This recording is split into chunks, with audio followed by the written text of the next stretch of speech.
श्री स्वामी समर्थ. नमस्कार माझ्या प्रिय मैत्रिणींनो, वटसावित्री पौर्णिमा अगदी जवळ आली आहे आणि आज मी तुम्हाला एक असा पारंपरिक उपाय सांगणार आहे ज्याबद्दल खूप कमी महिलांना माहिती आहे.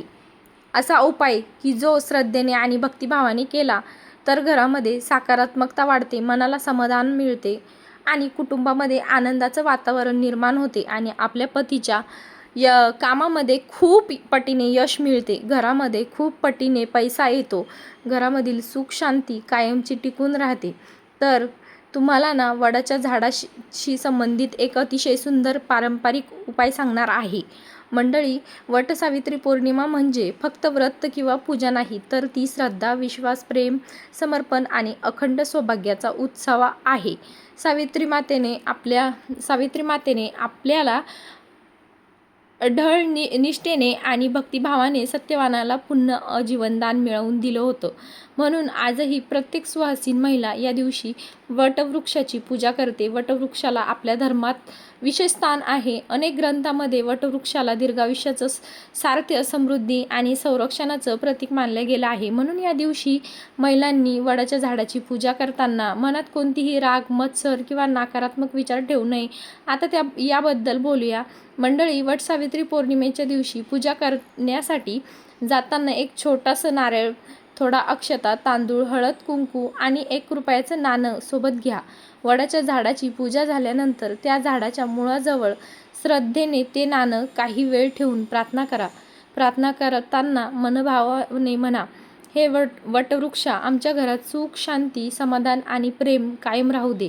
आमच्या कुटुंबावर तुझी कृपा कायम राहू दे. त्यानंतर ते नाणं पुन्हा घरी आणा आणि देवघरात किंवा तिजोरीमध्ये स्वच्छ लाल किंवा पिवळ्या कपड्यात बांधून ठेवा. हा उपाय अनेक ठिकाणी शुभतेचं प्रतीक मानलं जातं.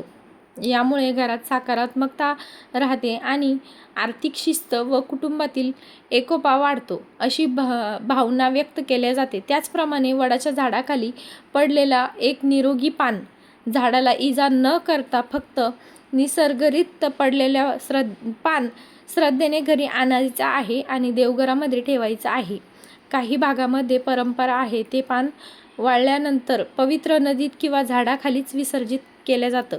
मंडळी, लक्षात ठेवा, कोणतीही पूजा, व्रत किंवा उपाय हा जादू नसतो, पण आपण जर हा उपाय श्रद्धेने केला तर हळूहळू या आपल्या सगळ्या अडचणीमध्ये नक्कीच बदल होते. म्हणून तुम्ही हा उपाय खूप श्रद्धेने करून बघा आणि या दिवशी ना गरजूंना अन्नदान करा, आईवडिलांचा आशीर्वाद घ्या, घरात भांडणं करू नका, खोटं बोलू नका, कोणाचाही अपमान करू नका आणि मनापासून प्रार्थना करा. कारण ज्या घरात प्रेम असतं ना, ज्या घरात आदर असतो, ज्या घरात देवावर श्रद्धा असते, त्या घरात सुख, शांती आणि समाधान आपोआप नांदत असते. वटसावित्री माता, भगवान विष्णू आणि माता लक्ष्मी यांची कृपा तुमच्या परिवारावरती कायम राहील. तुमच्या संसारात आनंद राहो, तुमच्या पतीला उत्तम आरोग्य लाभो, तुमच्या मुलांना यश लाभो आणि तुमच्या घरात सदैव मंगलमय वातावरण राहो. श्री स्वामी समर्थ. जय जय श्री स्वामी समर्थ.